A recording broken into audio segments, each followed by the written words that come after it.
The way Rachel always kept her phone face down on the counter. The way she angled her body away from me when she texted. The way her eyes darted to the door when it was time for her to leave for yoga class. Like she couldn't wait to escape. She didn't know I'd seen her in that parking lot. She thought her secret was safe, and for now, I needed her to keep thinking that. On the fourth day, my brother Kevin came over with takeout and the kind of fierce concern only a sibling can offer. We'd been close our whole lives, through every heartbreak and triumph and ordinary Tuesday in between. He took one look at my face and set the food on the counter. "Talk to me," he said. "What's going on?" I'd intended to keep quiet, to hold my cards close until I figured out what to do. But something about the way Kevin looked at me, with 30 years of brotherhood in his eyes, made the words spill out. "Rachel is having an affair." Kevin went still. His hand gripped the edge of the island. "What did you just say?" "I saw her at the school the day of the funeral. She was with a man in the parking lot. They were kissing like teenagers who couldn't keep their hands off each other." "Daniel." Kevin's voice cracked.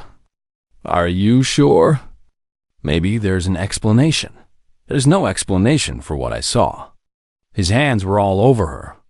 She was smiling, Kevin. 2 hours after we buried our daughter, my wife was smiling at another man. Kevin pulled me into a hug, and I let him hold me for a long moment.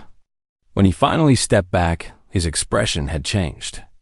The shock was gone, replaced by something harder and colder. "What are you going to do?" "I don't know yet. But I'm not going to confront her." "Not yet. How would I find the strength to face the truth? And what would I discover when I started digging deeper?" That night, when Rachel fell asleep, I crept into the home office. Her laptop was password protected, but she'd always been careless with her phone. I knew the passcode because she never bothered to change it Emma's birthday. I scrolled through her messages with trembling fingers. His name was Michael Barrett. He was a surgeon at Portland General Hospital, and he'd been in Rachel's life for far longer than I wanted to believe. The messages went back 15 months. 15 months of flirtation and secret. Meetings and promises whispered in texts. 15 months of my wife building a second life while I was fighting to keep our daughter alive. I found the thread from the day Emma was diagnosed. The day we sat in that cold hospital room and heard the word leukemia for the first time. The day my world crumbled around me. Rachel had texted him that night. "Rough day. Need to see you." He'd responded, "Come over. I'll make it better." I stared at those words until they blurred. My daughter was dying, and my wife was running to another man for comfort. My daughter was fighting for her life, and Rachel was building her escape route. The messages continued through every milestone of Emma's illness. The first round of chemo, the infection that nearly killed her, the brief remission that gave us hope, the relapse that took it all away. Through all of it, Rachel was with him. Not every night, but enough. Too much. Lunch dates when she said she was meeting her sister. Weekend yoga retreats that were really hotel rooms. Even a trip to the coast while I sat vigil at Emma's hospital bed. I put the phone back exactly where I found it. I went to the bathroom and gripped the sink and stared at my reflection in the mirror. The man looking back at me was someone I barely recognized. His eyes were hollow from grief and sleepless nights. His face was drawn, aged years and months, but there was something else in those eyes now. Something new. Determination. 2 weeks later, I decided it was time. I'd spent those weeks collecting evidence. Screenshots of messages. Credit card statements showing hotel charges and expensive dinners. A pattern of deception that stretched back over a year. I called Kevin and asked him to meet me.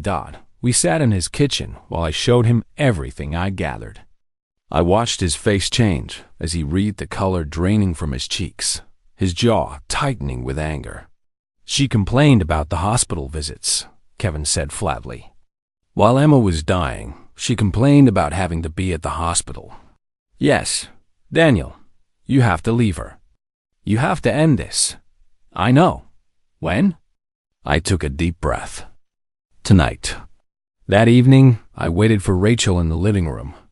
When she came home from book club, I was sitting in the chair by the window with Emma's photograph in my hands. We need to talk, I said. She froze in the doorway. About what? About Michael Barrett. The color drained from her face. I don't know. Don't. My voice was steady, cold. Don't insult me by lying. I know everything, Rachel. I saw you at the school parking lot the day of Emma's funeral. I've read your messages. I know you've been with him for over a year. I know you were with him while our daughter was dying. Rachel's legs seemed to give out. She sank onto the couch, her face in her hands. I'm sorry, she whispered. I'm so sorry. You're sorry you got caught. No, it wasn't supposed to happen this way. I was lost, Daniel. You were so focused on Emma, and I felt invisible. Our daughter was dying. I stood up, Emma's picture still clutched in my hand. Our daughter was suffering, and you felt invisible? You don't get to make yourself the victim here. Please, Daniel. I made a terrible mistake, but we can fix this. No, I said. We can't. I want you out of this house by tomorrow. I've already contacted a lawyer. It's over, Rachel. 6 months later, I stood at Emma's grave in the early morning light. The grass had grown over the turned earth, and flowers I'd planted in the spring were blooming around her headstone. Hi, sweetheart, I said softly. I wanted to tell you something. The divorce is final. Your mom and I, we're not together anymore. The wind rustled through the trees, carrying the scent of summer. I know you loved her. I know you'd want me to forgive her. And maybe someday I will. But right now, I'm just trying to survive. I'm trying to be the dad you would have been proud of. I touched the letters of her name carved into the stone. I started a foundation in your name to help families dealing with childhood leukemia.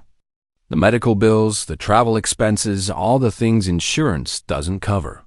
We've already helped 12 families, Emma. 12 kids who get to focus on getting better instead of worrying about money. A butterfly landed on the headstone, its wings bright orange against the gray granite. I won't lie to you, baby.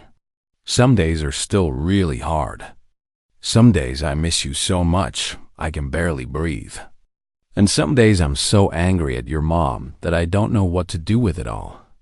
I knelt down in the grass, my hand pressed against the warm stone. But I'm learning that grief and betrayal don't have to destroy you. They can transform you. They can make you stronger, more compassionate, more determined to make something good come from all this pain. The sun rose higher, bathing the cemetery in golden light. I love you, Emma. I will always love you. And I promise you, I'm going to be okay. It might take time, but I'm going to build a life you'd be proud of. Not because I've forgotten you, but because I'm carrying you with me. In everything I do, in every choice I make, in every life I help through your foundation. I stood up and kissed my fingers, pressing them to her name. Thank you for making me a dad, sweetheart. It was the greatest honor of my life. The rain had finally stopped when they lowered my daughter into the earth. 8 years old, gone. I stood there in my black coat, the one Emma had helped me pick out last winter, because she said it made me look like a superhero mom. My wife Rachel gripped my hand so tight I lost feeling in my fingers. The preacher's words became white noise. All I could hear was the sound of dirt hitting the small white casket. That hollow thud that said final. That said forever. I thought I knew what grief felt like. 2 hours later, I discovered I knew nothing at all. The reception happened at our house in Portland. Neighbors filled every corner with casseroles and sympathy cards, and those unbearable "she's in a better place" comments. That made my jaw clench. I smiled, shook hands, accepted hugs from people whose names I couldn't remember. Rachel moved through the crowd like a ghost, her eyes hollow, Her movements automatic. Emma had fought leukemia for 11 months. 11 months of hospital rooms and chemo ports and brave smiles that broke my heart. She never complained. Not once. Even when the treatments made her so sick she couldn't lift her head, she'd look up at me and say, "It's okay, Daddy. I'm tough." She was tough. Tougher than me. By 6 o'clock, the house finally emptied. Rachel went upstairs without a word, her footsteps heavy on the stairs. I heard our bedroom door close. I sat alone in the living room, surrounded by flowers that smelled too sweet and photographs of Emma's face smiling from every surface. That's when my phone rang. Riverside Elementary School. My heart lurched. For one wild, impossible second, I thought maybe there'd been a mistake. Maybe Emma was still there, waiting for me to pick her up like I used to every afternoon at 3:15. But that was insane. The leukemia had made sure that would never happen again. "Mr. Carson?" The voice was gentle, careful. "This is Patricia Morrison, Emma's teacher." "Mrs. Morrison." I cleared my throat. "Hello. I'm so sorry to bother you today of all days. I was at the service this morning. It was beautiful. Thank you." There was a pause. "The reason I'm calling is we still have some of Emma's belongings here at the school. Her artwork, her journals, some books she loved. I thought you might want to come get them yourself. See her classroom one more time." The thought felt like pressing on an open wound. But I also knew I needed those things. Every piece of her that remained in this world was precious now. "I can come tonight," I said. "Is that okay?" "Of course. I'll be here until 7 grading papers." "Take your time." I didn't tell Rachel where I was going. She was probably asleep or pretending to be. I grabbed my keys and drove through the quiet streets with the windows down, letting the cool evening air wash over my face. Riverside Elementary looked different in the fading light. During the day, it was alive with children running and screaming and climbing on playground equipment. Now it sat silent, the parking lot nearly empty except for a few cars near the back entrance. I pulled into a spot near the front doors and turned off the engine. For a moment, I just sat there, staring at the building where Emma had spent her last healthy year before the diagnosis changed everything. I could almost see her running across that playground, her backpack bouncing, turning to wave at me with that gap-toothed grin. A car pulled into the lot. I didn't pay attention at first. Teachers worked late sometimes. But something about the way this car parked in the far corner, away from the lights, caught my eye. I recognized the car. Silver Honda Accord. The one with the small dent on the rear bumper from when Rachel backed into a mailbox 3 months ago. My wife's car. My stomach dropped. Rachel was supposed to be home sleeping. Rachel was supposed to be devastated by the death of our daughter. Rachel was supposed to be anywhere but here, in this parking lot. 2 hours after we buried our child, I watched as the driver's door opened and Rachel stepped out. She looked around nervously, checking her surroundings like someone with something to hide. Then she walked around to the passenger side. The door opened and a man got out. He was tall, dressed in a dark suit, with graying hair and a smile that made my blood run cold. He pulled Rachel into his arms right there in the parking lot. Right there in the fading sunlight. Right there, 2 hours after we put our daughter in the ground. I watched my wife kiss another man, and something inside me shattered into a million pieces. His hands moved to her waist, pulling her closer. She laughed at something he whispered in her ear. They stood there wrapped around each other like two people without a care in the world. Like two people who hadn't just attended a child's funeral. My hands gripped the steering wheel until my knuckles turned white. My breath came in short gasps. The world tilted sideways, and I thought I might pass out from the shock of what I was seeing. This wasn't happening. This couldn't be happening. Not today. Not ever, but it was happening. It was real. They finally pulled apart, and the man got back in his car. a black Mercedes I didn't recognize. He drove away without looking in my direction. Rachel watched him go, then got back in her own car and sat there for a moment. Illuminated by the dashboard light, I ducked down in my seat, heart pounding, praying she wouldn't notice me. She drove past without stopping. She didn't see me. She was probably already composing the lie she'd tell when she got home. Something about needing fresh air or visiting Emma's grave alone. I sat in that parking lot for 10 minutes before I could move. My hands were shaking. My whole body was shaking. The grief I'd been drowning in all day was suddenly joined by something else.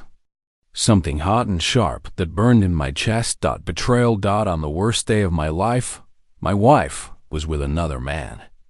On the day we buried our baby girl, Rachel was kissing someone else. I finally made myself get out of the car and walk into the school. Mrs. Morrison was waiting in Emma's classroom with a box of her things. She hugged me and told me what a wonderful student Emma was, how she always helped other children, how she made everyone laugh. I nodded and smiled and said the right things while my mind spun in circles. Took the box with Emma's drawings and her favorite books, and the painted handprint she'd made me for Father's Day. I thanked Mrs. Morrison for everything she'd done for my daughter, and then I drove home to the woman who had destroyed me twice in one day. Rachel was in the kitchen when I walked in, pouring herself a glass of water. She looked up with red-rimmed eyes, still playing her part. "Where did you go?" she asked. "The school called. They had Emma's things." She nodded slowly. "That must have been hard, going there." I looked at my wife. I looked at the woman I'd loved for 14 years, the woman I'd built a life with, the woman I'd trusted completely. I looked at her and saw a stranger. "Yes," I said. "It was hard." I walked past her and went upstairs to our bedroom. I set Emma's box on the bed and pulled out her drawings one by one. Pictures of our family. Pictures of unicorns and rainbows and flowers. Pictures of a happy little girl who had no idea her mother was living a lie. That night, I didn't sleep. I lay in the dark next to Rachel and stared at the ceiling while she breathed peacefully beside me. My mind raced with questions I couldn't answer. How long had this been going on? Who was he? Did she love him? Did she ever really love me? But beneath all those questions was something else. Something that began to take shape as the hours passed and the darkness gave way to the first gray light of dawn. I wasn't going to fall apart. I wasn't going to scream or cry or beg for explanations. I wasn't going to give Rachel the satisfaction of seeing me broken. No. I was going to plan. I was going to prepare. I was going to wait for the perfect moment. And then I was going to take back everything she'd stolen from me. My daughter was gone, and I couldn't change that.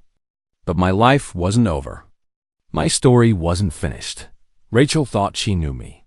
She thought I was just a grieving father who would lean on her in need, her and never suspect a thing. She was wrong. She was so very wrong. 3 days after the funeral, I began to watch Rachel like a detective studying a crime scene. I noticed things I'd been too busy, too exhausted, too consumed with caring for Emma to see before.